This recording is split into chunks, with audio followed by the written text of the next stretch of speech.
The Italian Wine Podcast is the community-driven platform for Italian wine geeks around the world. Support the show by donating at ItalianWinePodcast.com. Donate €5 or more and we'll send you a copy of our latest book, My Italian Grape Geek Journal, absolutely free. To get your free copy of My Italian Grape Geek Journal, click Support Us at ItalianWinePodcast.com or wherever you get your pods. Grazie mille. Official media partner, the Italian Wine Podcast, is delighted to present a series of interviews and highlights from the 2023 Wine2wine Business Forum, featuring Italian wine producers and bringing together some of the most influential voices in the sector to discuss the hottest topics facing the industry today. Don't forget to tune in every Thursday at 3 p.m. or visit theitalianwinepodcast.com for more information. Hello, everyone. Thank you for being here. And I'm happy to be here today and to talk about Sweden, which is a country I've come to love over the years and to know over the years, even traveling all over, not only for the wine, but I'm happy to introduce Niklas, which is a very talented young Swedish. And he's grown up to be a wine educator. You started as a som, if I don't go wrong, and now WSET, and now you're studying for the final step, and you're almost at the final stages of the Master of Wine. So he's dedicated your life to educating in wine. You're an Italian wine expert, so you're bringing Italy to Sweden, and you're going to tell us a bit about the fine wines in Sweden and talking about what you do in Vinkällaren Grappe. And I'll leave you the word, and happy to hear. Thank you, Alessandra. And I'm especially happy about the young part. I think me and Alessandra, we are the same vintage, and I was traveling in Chianti Classico in the beginning of this week, and I met a few wines that were all labeled as being vecchie vigne, that were actually younger than me, which I felt that it didn't make me feel young. But welcome, everyone. And what I would like to do now is that I would like to start out with making a presentation of Vinkällaren Grappe and what we do.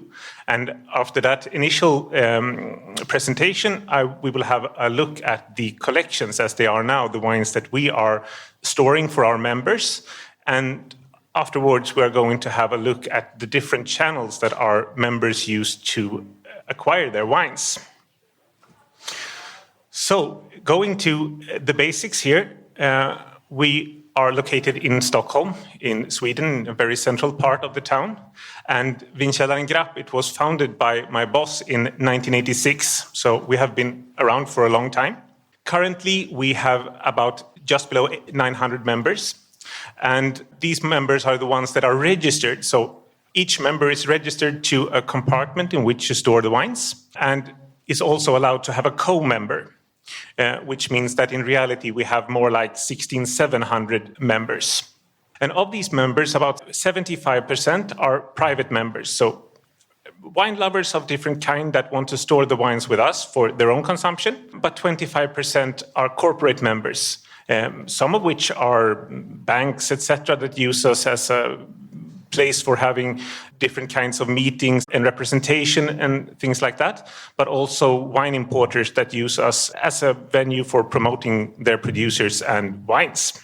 So the main thing that we are focusing on is wine storage, and we store wines both by the bottle. So the picture that you can see on the left is basically how our cellars are built.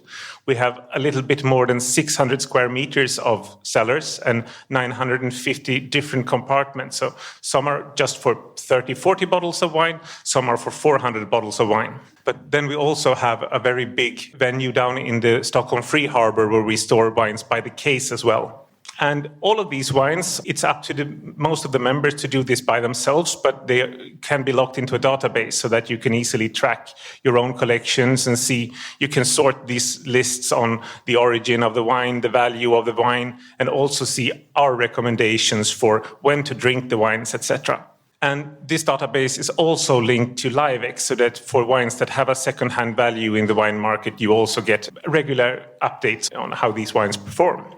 to the right, you can see a picture of what is our club room. So even if storing our members' wine is sort of the main idea behind what we do, my boss always had the idea that he wanted to spread the wine culture and making people enjoy wine as much as he did. Back in 1986, wine consumption was still fairly rare in Sweden. It was not, we are naturally more into spirits and beer that we can produce by ourselves. And by having a club room, he felt that it would be a good way of promoting knowledge about wine and always having sommeliers working there that can take care of the members and open their wines and answer questions about the wines. And many of our members prefer to drink the wines blind and as in tastings, and then we prepare everything for them. And at the moment, we have at least 4 sommeliers in the company just to take care of this.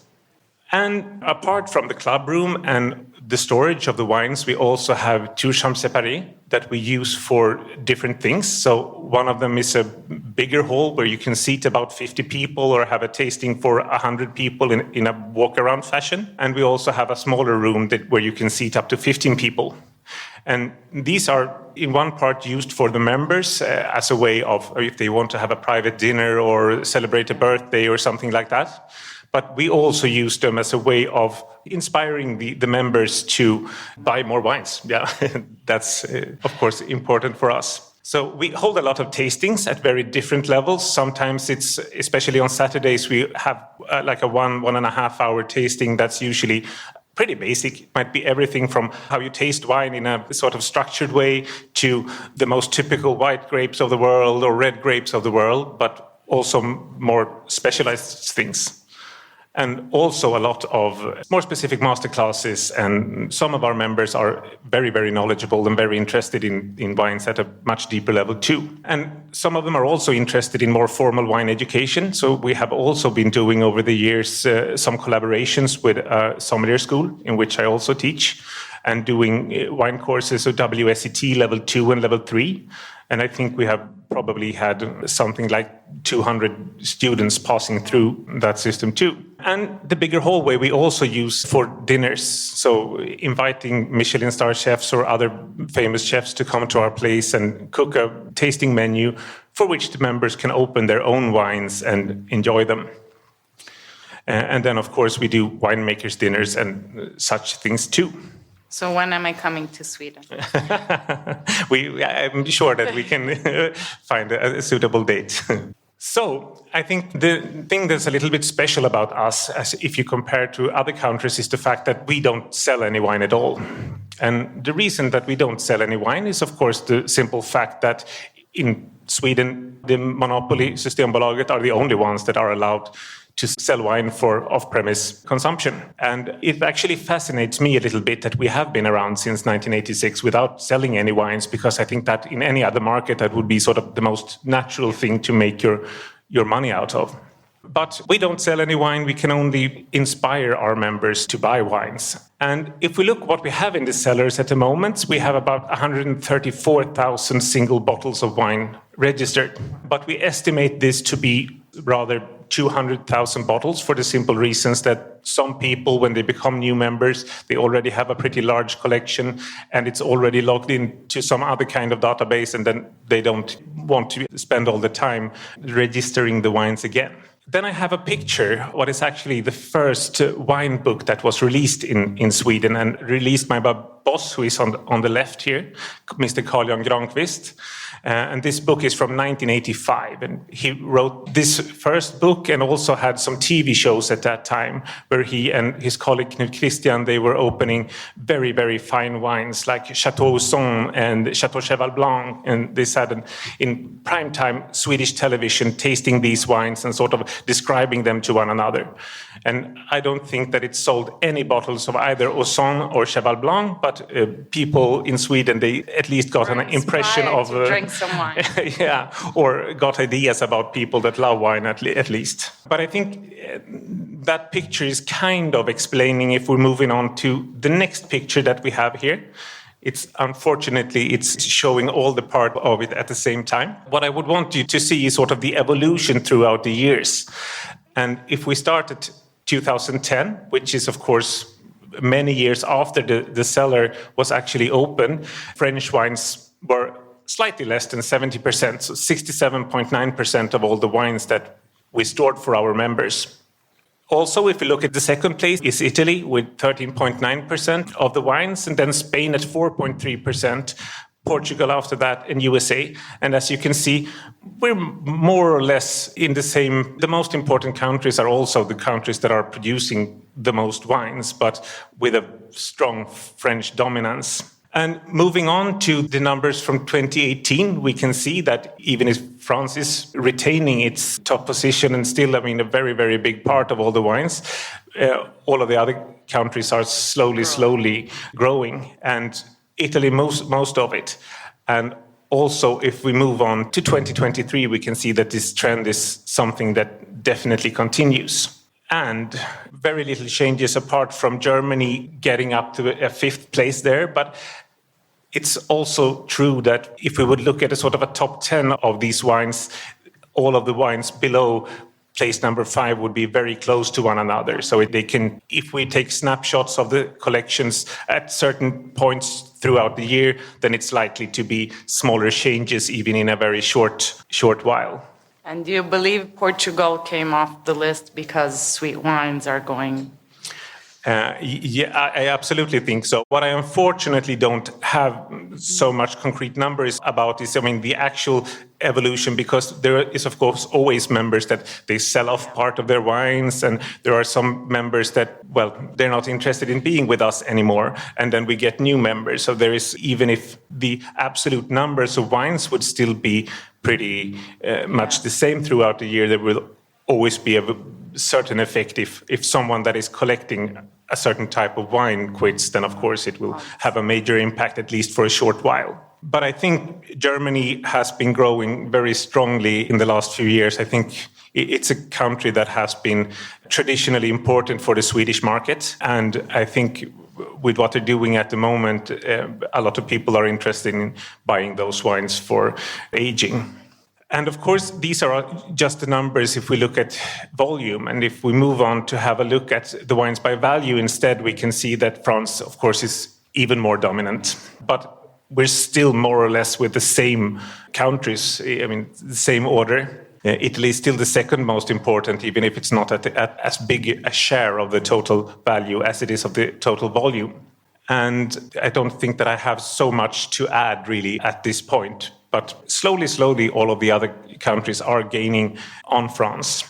But do you believe this change is happening because how the monopoly is changing, so there's more access to a lot of other wines, how the taste of people are changing, what's changing? And what I noticed in Sweden is also the gastronomic, let's say, environment has changed a lot. You have many more restaurants, many more high-level restaurants coming up, so maybe there's more interest in wines from other countries that are not France. To some extent, absolutely, and I think it's most of all curiosity in the fact that people are more interested in tasting new wines, and I think the average Swedish wine consumer is most concerned about finding a wine that they find nice and that they just want to drink without thinking too much about it. But we have a very large part of the population that are really into wine education and like to read a lot about wines and learn about wines and travel a lot. So I definitely think in Italy's case, one of the main reasons is why it's growing so much is that we spend a lot of time in Italy on average. If we have a little look on the regions instead, what we can see is that what we're coming from is a very traditional style wine cellar. If we would have moved back to the 80s, then most of the wines that we would have stored would be Bordeaux wines, because that was what wine collections was most about then. And we have seen that over the years, for example, Bordeaux is still the most important region by volume, but it has a smaller share for each year. Whereas with Champagne, for example, and Burgundy, those are regions that are still growing very, very strongly. And as you can see by volume, then afterwards Burgundy, we have Piemonte coming up afterwards. And then we have the Rhone Valley, and after that we have Toscana. And quite different if we have a look at the value instead, where we can see that Burgundy, even if it's only the third most important by volume, it's by far the most important by value. And we can also see that Piemonte, even if it's the fourth most important region by value, it's only the sixth most by value, yes. And I think one of the reasons for that is if you compare, for example, looking at the numbers of Piemonte and Toscana, I think the main reason there is that Toscana used to be the more important region of those two, and people especially were very interested in different kinds of Bordeaux-styled Super Tuscans, whereas people are buying less of that now, but they are still very expensive wines, which means that they are important by value. Whereas Piemonte has kind of become a region where people like to buy wines for long aging and investment grade wines, but they also buy wines that are meant for more immediate consumption. So we would definitely find some Barbera wines and so in the cellars also that are not meant really for aging or for investing, but people like to buy them and put them away for a year or two before they drink them. And if we're moving on to the next slide, then we have sort of some information about single origins within Italy. So the top 10 regions by volume and by value, or breaking it down to DOCs and DOCGs. And what I don't have here is any data of the actual evolution of these wines, which I do have that data. And for those of you who are interested in these numbers afterwards, I will be able to add them for you before I send those out. For example, what we can see here is that if we look at all the Italian wines that we have for our members at the moment, Barolo is about 26% of those wines. And that has been an increase. It used to be in 2018, it was more like 19% of the collections. At the same time, the Toscana IGT, which is the second most important at the moment, it used to be rather 13-14% of the collections in 2018.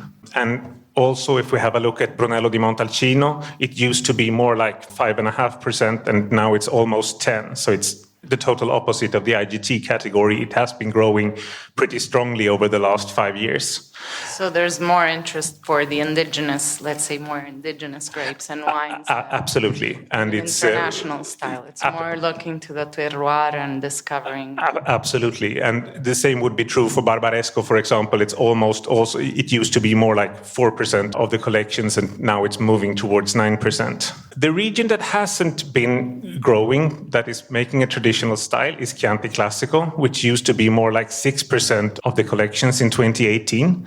But I think it's also important to consider that within the Toscana IGT category that we have as the second most important, which you really can't see here because the broader category is less important now, but there has also been a pretty strong change within this one where many Bordeaux-style wines have been sold, or at least people are not buying them anymore. Whereas people have a bigger interest in the Sangiovese Super Tuscans of Chianti Classico, like Flaccianello and Ceparello and that style of wine. Pergoletor. Exactly. And moving on, Bolgheri is also an area where we have a slightly lower percentage now. Amarone della Valpolicella also used to be a larger part, so probably 5-6% of all the wines in 2018 and moving towards the lower end now.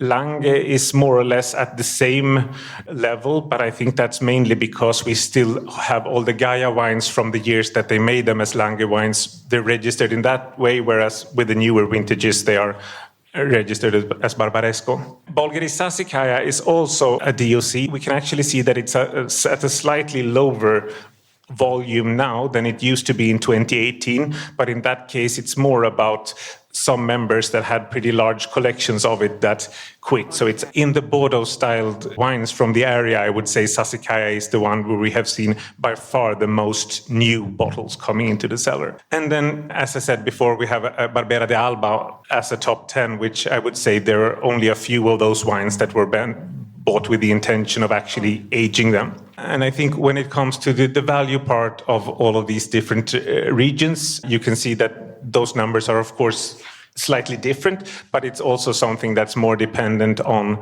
the actual price levels in these different areas. Obviously, Bolgheri has a big jump up.